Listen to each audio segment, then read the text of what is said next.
All right, so today we're talking about how was Japan reaching its goal of the Pacific Empire. So today in class, we were talking about how Japan was kind of struggling with identity as a new great power.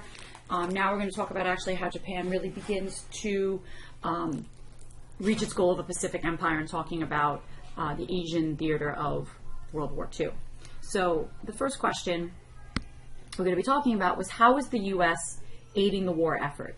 Because you can't really talk about Japan and its desire to reach Pacific Empire without talking about the U.S. because this is going to be the trigger that's basically going to pull the U.S. into the war.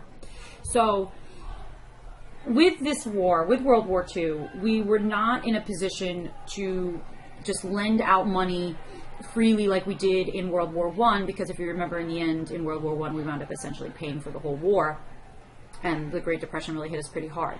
So the U.S. originally, again, the American people didn't really want to get involved in World War II, especially with the fallout from World War I. So we were very much in an isolationist mode, trying to kind of recover from the Great Depression, which we were still experiencing. So, but Britain was definitely our allies. We were allied with China, and so we wanted to try to help our allies as best we could. So in 1939, we set up something called the cash and carry policy. And so, let me just make a pen. So basically cash and carry. And so what essentially that meant was the British would have to pay cash for goods that they needed from us, and they had to transport supplies on their own ships. We weren't risking us transporting goods into the war zone on our own ships and having ships being sunk. You had to pay cash, no credit, and you had to take it yourself.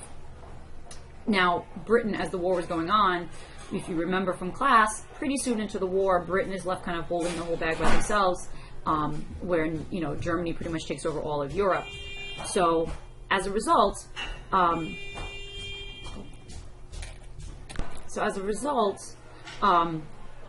was running out of money pretty fast. So in 1941, the U.S. set up something called the Lend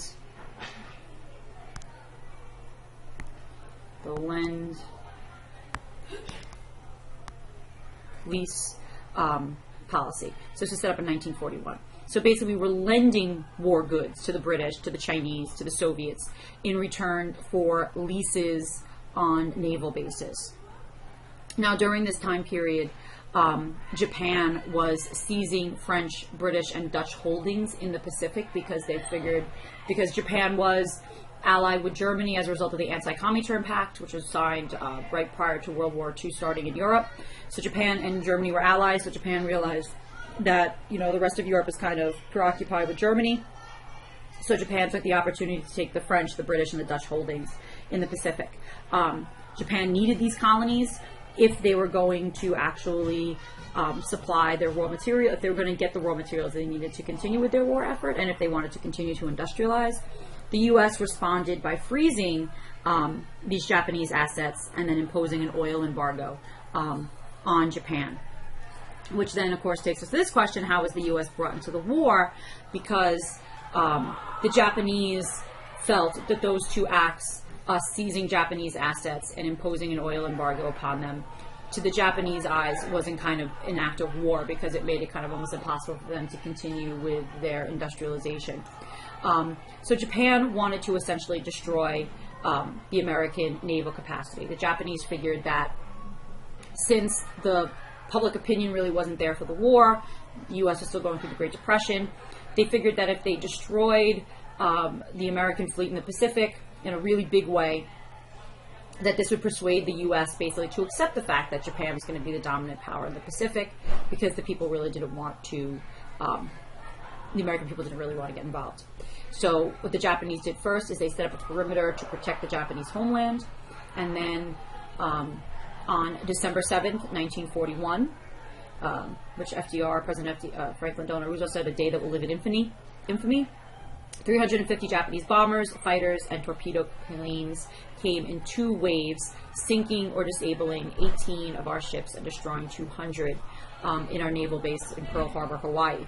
Now, if you look at this picture here, you could see this is an aerial shot of Pearl Harbor. It's a really protected harbor. There's like a little channel that goes into it off the Pacific, and then it opens up into this big natural harbor, and this is where most of our Pacific fleet was being held. You could see here, this is another aerial shot, and you could see this is called Battleship Row, and all of the American battleships that were kind of just lined up there. Now, the attack on Pearl Harbor was on a Sunday morning, so people were on either light duty. A lot of the sailors were in the bunks of their ships sleeping, because like I said, it was just a light duty. They weren't at war, so they weren't really anticipating anything, and that's why so many of the sailors died, because they were in the bows of the ship when the ships were sunk, when the ships were torpedoed, and then they really couldn't get out as they were trying to escape the burning ships. So like I said before, 18 of our ships were disabled and 200 were completely destroyed. Luckily, our aircraft carriers were out on exercises, so they were not in Pearl Harbor, and they were not attacked, because that really would have diminished our ability to continue fighting against the Japanese. However, our Pacific fleet was significantly disabled, which is going to give Japan a huge advantage in the beginning parts of the war. So you could see the Japanese fighter planes taking off, and you could see airfields were also attacked on Hawaii, so it wasn't just our naval bases. The other airfields were attacked too, to kind of limit our capability to retaliate. And here you can see some of the ships being blown up and being destroyed, and then that's the USS Arizona sinking. If you ever have the opportunity to go to Pearl Harbor, it's actually a really rather beautiful memorial. You take a boat out to this floating memorial that's floating over the top of the ruins of the Arizona. And when you look over the side, you could actually see like this, you could see this part right here, like just below the surface. And then you see drops of oil still kind of coming up to the surface. And the men that died in the Arizona are there still today. So it's considered a graveyard as well. And even though there's not that many more survivors left anymore, many of those sailors have passed on. Many of them have asked to be buried at Pearl Harbor, buried at sea with the rest of their men who had died on that day. So as a result of this attack, we declare war on Japan, obviously. Now, supposedly to the Japanese, this wasn't supposed to be a surprise attack, because in samurai law, that surprise attacks are considered dishonorable. The Japanese ambassador was supposed to declare war against the U.S. like a couple of minutes before the attack. So it wasn't like they were going to get huge warnings, but it wasn't technically supposed to be a surprise attack. But the signals got crossed, and the battle had already started by the time the Japanese ambassador came to declare war.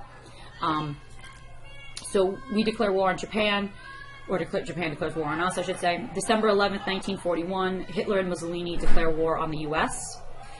They saw this as an opportunity because they thought that we would be so tied up in Asia. So the U.S., the British, and the Soviets formed what was known as the Grand Alliance.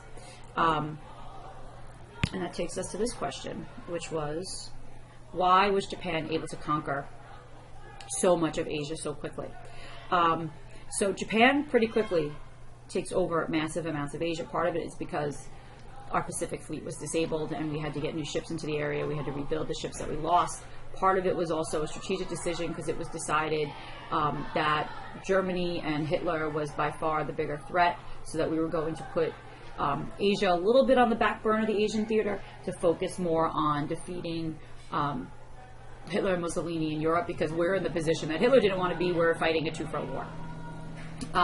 So Japan, in the areas that they took over in Asia, set up what they called the Great East Asian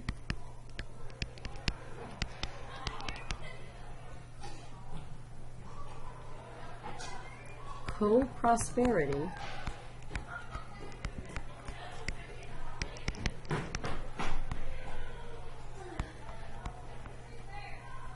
Great East Asian Co-Prosperity Sphere.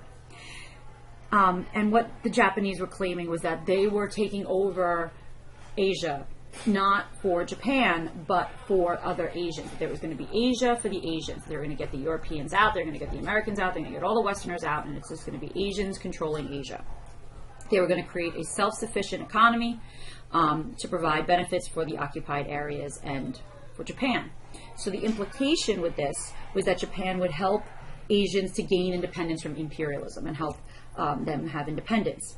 what really this is really Asia for the Japanese.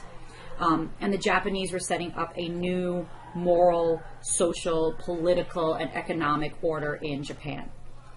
People outside of Japan were forced to acknowledge the divinity of the Japanese emperor. Indonesians, who are mostly Muslim, had to bow towards Tokyo instead of towards Mecca, which was not well taken by them. In Burma or Myanmar, Buddhist pagodas were used as military latrines. The economies of these countries were taken over for the benefit of the Japanese.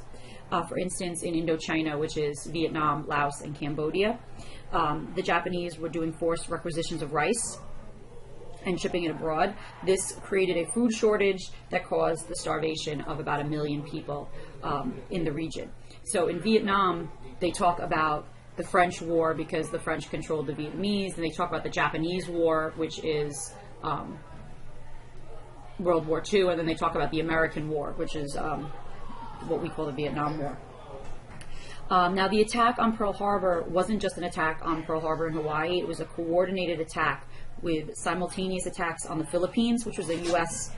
Colony, Guam, which was another U.S. holding, Wake Island, Midway Island. These were all U.S. Holdings. So Philippines, Guam, Wake Island, and Midway Island. In addition, they attacked British holdings in Hong Kong, Thailand, and British Malaya. So it was a huge coordinated attack.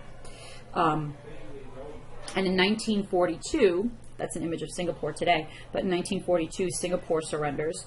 And Singapore had been a city founded by the British, and it was a symbol of European power in Asia. So that was a pretty significant loss for the British.